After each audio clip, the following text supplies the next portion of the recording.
이 예루살렘을 통해서 이 성전을 통해서 움직여지는 것이 보여요.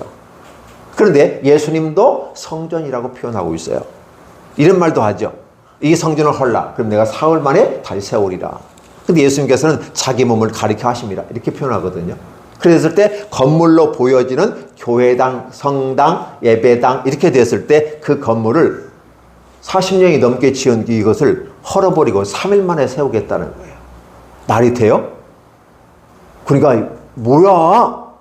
아무리 건축기술이 발달했어도 이거 40년간 세웠는데 3일 만에 세운단 말이야? 근데 사람들은 그걸 몰랐죠.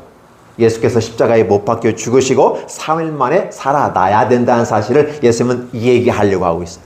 근데 사람들이 이해를 못하니까 왜곡되게 오해하고 예수를 신성 모독 한다고 하고 죽이려고 하는 모습들을 봅니다. 근데 예수님께서 지금 예루살렘에 입성했다는 거는 무슨 말일까요? 명절날에는 예루살렘에 다 모입니다. 근데 평상시에는 예루살렘에 모일 필요가 없잖아요. 근데 예수님께서 오셨는데 나귀 타고 들어오셨어요. 그리고 우리가 말하는 종려주의를 지나서 고난주간이 시작되는 겁니다.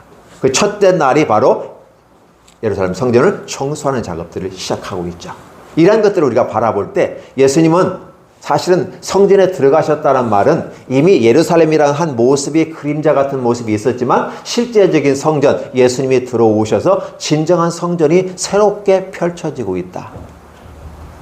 구약의 이런 모습이 아니라 여태까지 이렇게 했으나 이제는 달라지는 모습으로 보여지는 거죠.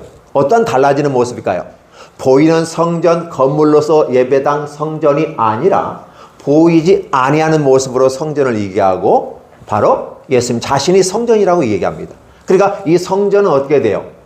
이 성전은 예수님이 실제로 와서 의미가 상실됐다는 얘기를 하고 있어요. 그래서 그동안에는 예루살렘에서 제사를 드렸던 것들이 있었어요. 제사를 드렸고 그래서 하나님께 예물을 드리고 우리의 죄가 씻어졌다고 생각했어요.